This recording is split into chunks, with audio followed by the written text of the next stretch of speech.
Alright, so in case you guys were wondering, Ramses dropped one of my sculptures from my desk right up here because he was playing with his toy, got a little too excited, and dropped it. So if you'd ever wanted to see this in one piece, check the link that I'll post up there. Is this what you ruined my sculpture for? This little felt? You're in love with felt? It's gotta be that. What's up guys, this is Jack, your Nerdecrafter, and I am back with another art to clay challenge.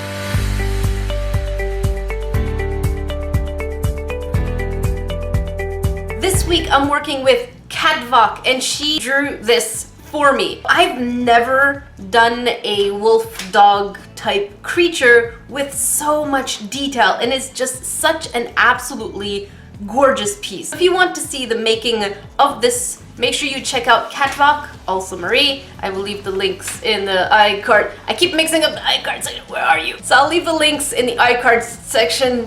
I'm so confused now.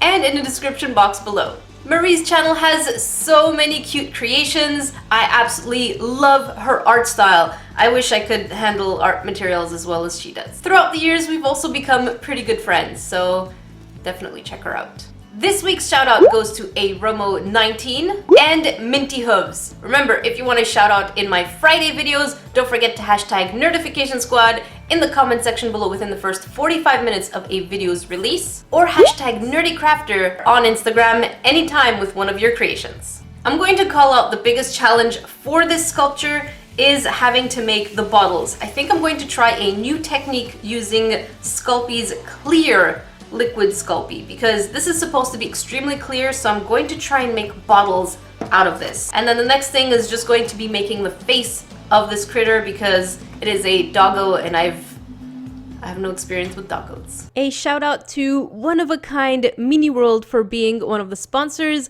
on my Patreon. If you guys are interested in checking out her Etsy, I will leave all the links in the description box below. Let's first start with making the base. Now, I don't know why, but making a tree stump and a mushroom and a rock were actually quite pleasant to put together. I think if this turning your art into sculpture was, you know, stopping at the tree stump, I think I would have gotten an A, but I really do mess up later on and you'll see why. Getting a wood grain texture for this part was actually quite lucky. I kind of just put some browns together and put them through a pasta machine and presto. As with many of my crafting endeavors, I did change my mind and decided to go with a lighter brown because this was contrasting just a little too much.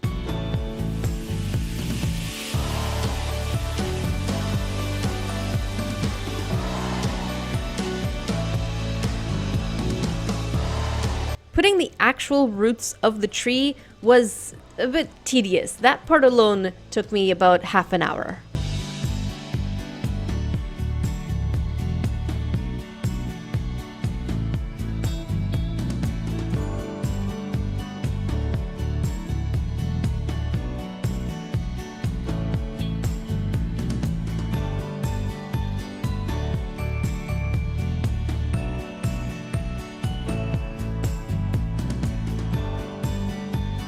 For all you crafters out there, I am only a few minutes in and this is what my desk looks like.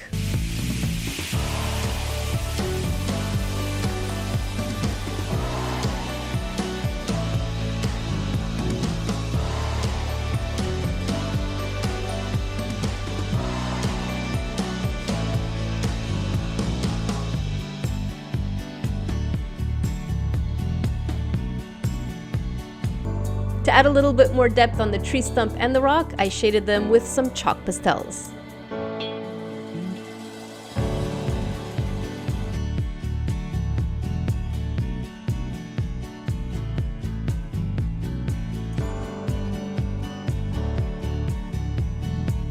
Alright, as you guys can see, I finished the base. And don't worry, we're gonna get more shading done after I've placed everything, just so that I don't, you know, mess it up, because I have a tendency to do that. I'm a pro. Totally a pro.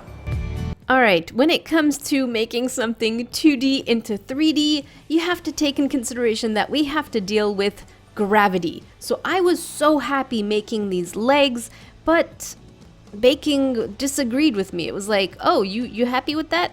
Let me destroy your confidence. If ever you get any kind of dirt or fingerprints, go ahead and clean it up with rubbing alcohol and a Q-tip. But yeah, back to where I was.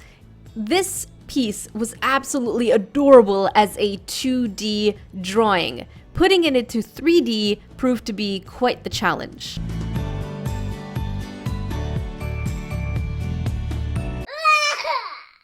There are days where I'm clever, and then other days where I'm just a quack, because I overcut the neck.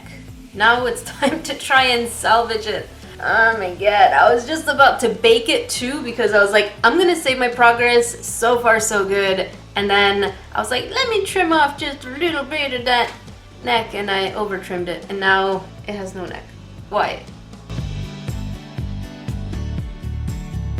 After fixing the neck, I went ahead and added whatever little texture and shading I wanted to do before I added my little doggo fox cat looking creature on the stump. And of course we add the wire for the tail because it's quite heavy. And then I baked it for about 25 minutes.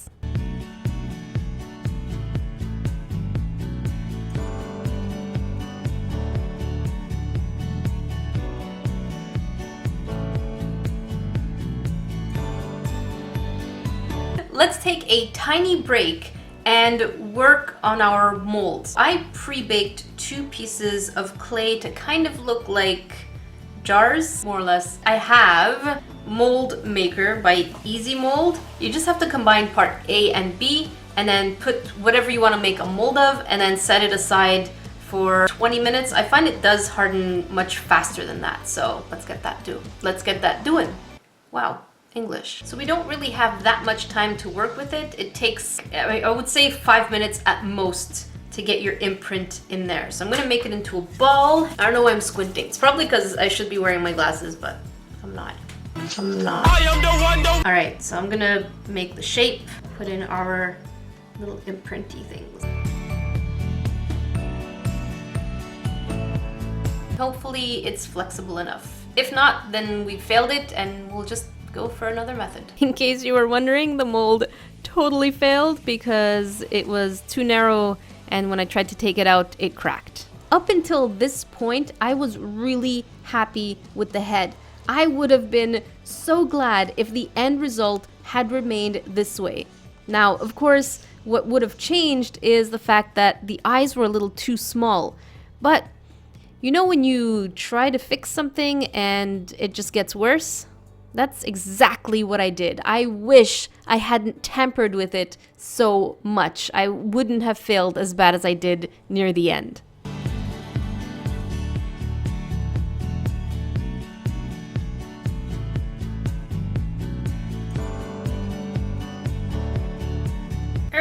Me.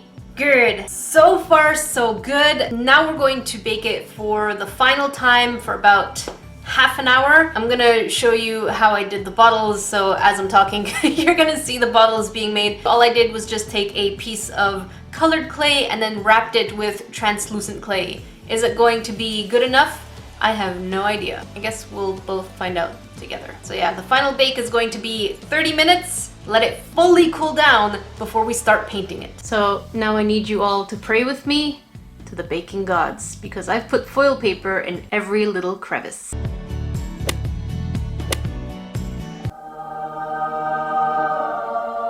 I think what bugged me the most was really the fact that the eyes were not adorable like in the picture. So I just kept looking at it and focusing on that one thing that bothered me instead of looking at it as a whole. And I think that's something that we as crafters and artists should do. We should stand back and look at it as a whole so that we don't ruin it. We need to talk. I am hating this piece. Oh my gosh. The eyes were just too small. They felt very Pixar shorts as opposed to cute chibi.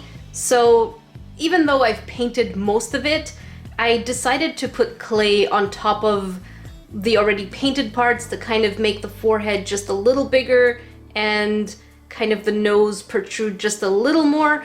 It's not perfect, but it's definitely a little closer than what it was before. You could still see a little bit of the lines, but once it gets baked, it shouldn't show as much. Putting these actual tiny bottles and the feathers around the rope were so fun. I enjoyed that part so much.